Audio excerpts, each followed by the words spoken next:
Hello, once again to the 78th installment of Tom's attempt at Tetrazoles. Well, I mean, it's not the 78th, but I believe this is the 4th time I've filmed this video. And I think, because, you know, you've obviously heard me whinge about this before in other videos, that it just hasn't been working. There's all my failures. I think I worked out what the problem is. My problem was I was using very dilute hydrochloric here for some reason, 16% or lower, which isn't, you know, that dilute, but we're going to retry with 32% hydrochloric, and I'm feeling good. I'm feeling confident. So confident, in fact, that I've used up basically all of my aminoguanidine bicarbonate. So if this fails, not only am I going to cry, but I'm also going to have to remake all this. So there's 7.5 grams of aminoguanidine bicarbonate. And what we're going to do is we're going to carry out a diazonation. I can't say words correctly. Someone do that thing where you like write out the word in the little like 3-letter things, like the other guy with acetaminophen. Anyway, do that with diazonation. Actually, I think I'm getting it right. Anyway, we're going to do that, and that is going to provide an intermediate, and then we're going to cyclize it by refluxing it overnight with some sodium bicarbonate. Now, to do a diazonation, you need a mineral acid, and in this case we're using hydrochloric, 32% hydrochloric. In the original Engager publication, which as always is in the link below, uses 15% nitric acid once again, and I don't know why he does that. There's no advantage to using it. Maybe he's just showing off because he's got like a Birkeland air reactor, and you can just pull nitric acid from the air. Maybe that's the case. Not really sure, because it seems like a bit of a waste of nitric. I spent basically all of yesterday making nitric. I ran 3 runs. I've got about 20, 40, 60, maybe 70 grams. I got a pretty sick nitric acid yellow burn on my hand. You can't, that's obviously my glove. My hand doesn't look like that.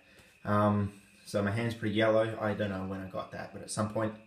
So I'm not going to waste my nitric in using this. I'm going to use hydrochloric. And you need, sodium nitrite. Sodium nitrite is probably the most non-over-the-counter chemical in this entire synthesis.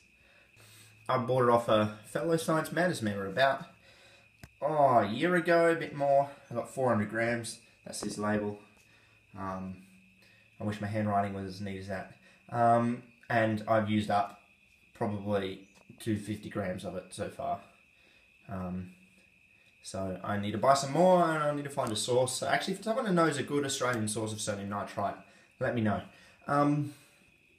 Alright, so we're going to add all the acid required, which according to my calculations is just a touch over 12 mils to this. We're going to get it stirring, and this is the bicarbonate, so it'll foam up and dissolve, and then we should get that nice yellow coloured solution of the aminoguanidine hydrochloride, and then we're going to be dripping in the sodium nitrite solution, keeping it at a nice cruisy sort of 25, and everything should proceed pretty smoothly.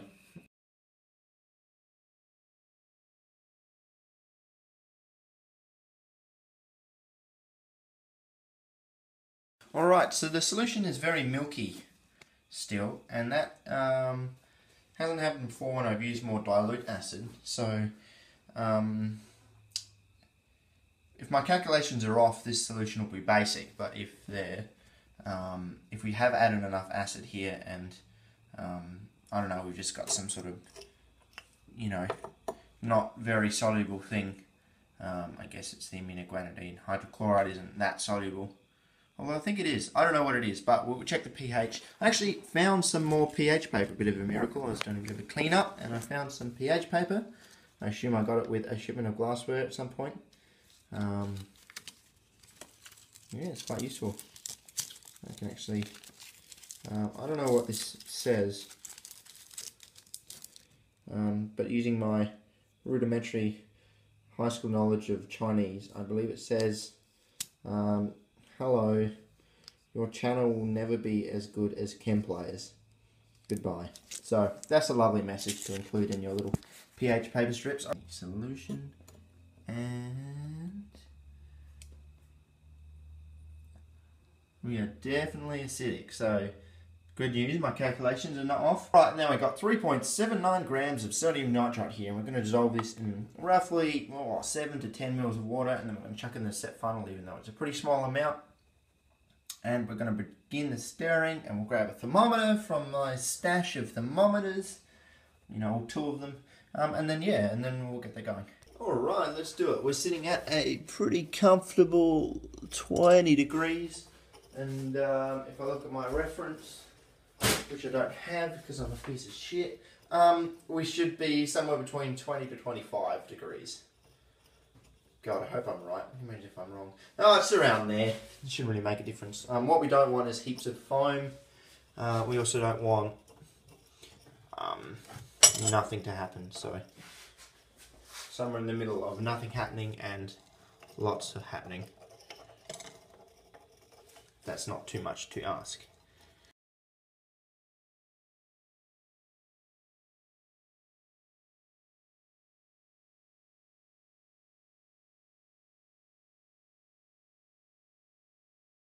Alright, now that's done, I have the fan on maximum just to help with cooling, because at one point, very early on, it got up to nearly 40 degrees, which is a little bit on the high side, and you know, I don't really need an ice bath. I just turn the fan on really fast.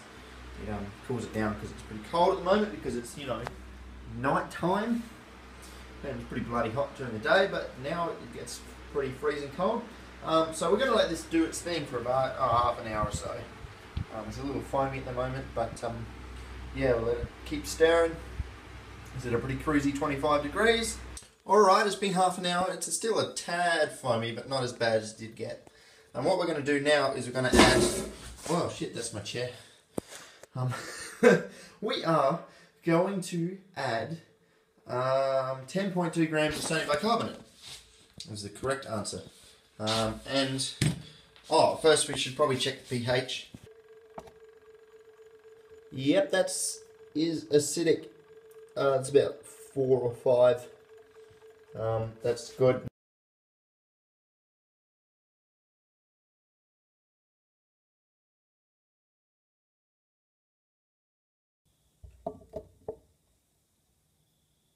Alright, now we are just on the basic side now.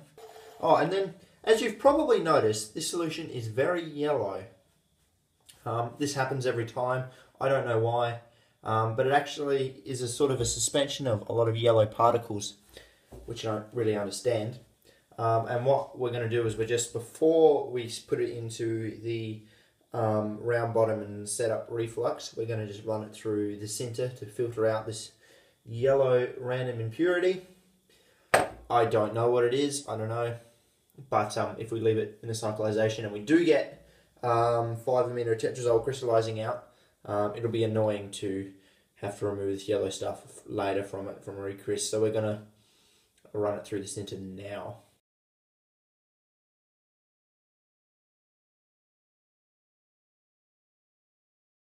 Okay, we finished filtering, and we can see the solution is still yellow, but yeah, that's what we expect. And up here, this is mainly undissolved bicarb, because I added an extra spoonful of the bicarb, which is, by the way, is Pool Store sort of alkalinity increaser, which is 1,000 grams per kilogram of sodium bicarbonate. So it's pretty good purity sodium bicarbonate and pretty cheap as well. Alright, the water is on, the heat is on. I even remember to add boiling chips. I did put a little bit more bicarb in there, just because it does need to be basic, I'm pretty sure, for the cyclization to work. And we were really sitting only just on the basic side of neutral. And although not much more bicarb's dissolving in there, it should, it'll heat up, so it'll dissolve and get more basic as that dissolves. Alright, quick update. I just turned the heat off and took this apart, wait till it cooled down just so it stopped boiling, but all the bicarb was still dissolved, and I rechecked the pH, and we're at here, which is a definite, check the ChemPlayer pH chart, like a solid 9. No, it's not focusing, sorry. It's middle of the night, even the camera doesn't want to film. So here is our flask after about 10 hours of refluxing. You see it's got quite a bit of crystals in it, but I believe that's just recrystallized bicarb. The water bath, or the bucket of water, stayed pretty cool the whole 10 hours. Probably because I didn't turn up the heating mantle to max. And there was a lot of water in there to heat up, so I was a bit worried it was overheat, and chuck some ice packs in there, but it stayed fine. So what we're going to do is we're going to chuck it in a beaker. We're going to acidify this. Engage uses sulfuric acid here, and just a bit of a change of pace, I'm going to use some nitric, just because I believe there's so much bicarb in there that if I add a lot of sulfuric, I'm going to just get heaps of sodium sulfate out, because it doesn't have that great a solubility in low temperature, especially compared to sodium nitrate, which has a very high solubility even in cold water. So I might not use completely nitric acid, because I have quite a bit of it now, because I ran 3 yesterday, but 3 distillations, but you know, still a bit precious about it. I'll be adding that, and then we're going to get that down to a pH of 4.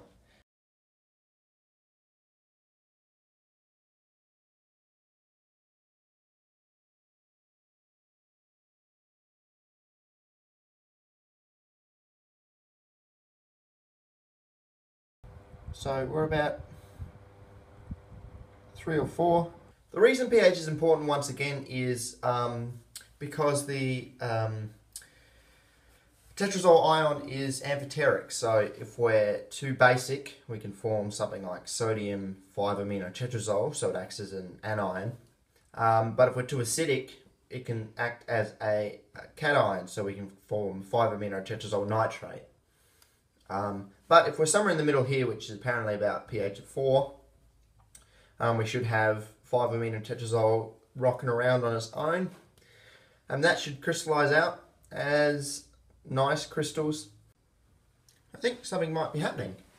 It's just, I just picked it up to have a look at it. I just turned the camera off, picked it up to have a look at it, and it's gone all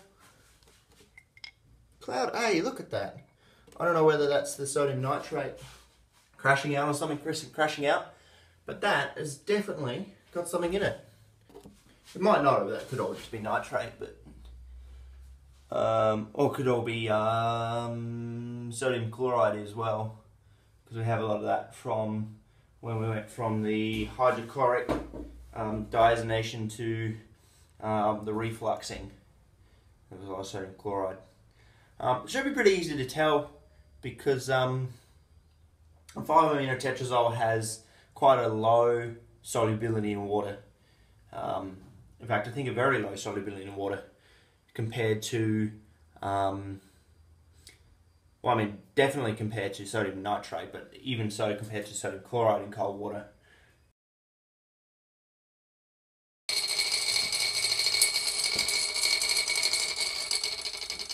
Guys, I don't know what's happening. Alright, this is the next day. Sorry, it's had 24 hours of sitting in the fridge. I filtered off the yellow stuff that first precipitated out that I got a bit excited over. But as far as I can tell, this is a very water-soluble salt, so I'm going to assume it's, I don't know what the yellow's from once again, but mainly sodium chloride or sodium nitrate. And yeah, nothing is crystallizing out. This is the same as all my other tetrazole attempts. Everything looks fine. It looks exactly like I think it should. And then I just get no product. Nothing crystallizes out. I'll check the pH, but I'm fairly sure it's in the right range. I'll do that right now. Yep, that is pretty much bang on 4. So yeah, if you have any thoughts about what I should do differently, what I'm doing wrong, I have, you know, I still have this solid. I'm going to keep this. I've kept all the solutions. There's another one hiding around here somewhere. So in the hope that maybe I might be able to recover something from this. But if you want me to do any testing for things, that would be great if you could suggest a test to do on any of the solutions. But otherwise, I'm pretty stumped here. I mean, I've used up the last of my aminogrenadine bicarbonate, so even if we do work out what the issue is, I'm going to have to go back a few steps and make it. I think I have enough hydrogen sulfate, but I probably will have to do another run of that. I do have enough cyanamide, so thank goodness for that. I don't have to go all the way back to urea and yeah, basically urea. Yeah. I don't know, it seems to be working for other people. I know at least 2 of you who watch the videos have done this, and it hasn't been that much trouble for you. So, I don't know. I just don't know. And this really is a bit of a bummer, because it has been going on for a very long time. And, yeah. Maybe it's just because I'm filming it, you know. It's like as soon as I start a series, like it's just destined to fail. Like, there's just no way it can actually succeed. Yeah. Anyway, let me know in the comments what you would do in this circumstance. Apart from, like, just set everything on fire and watch from a distance. Yeah. Like, comment, subscribe.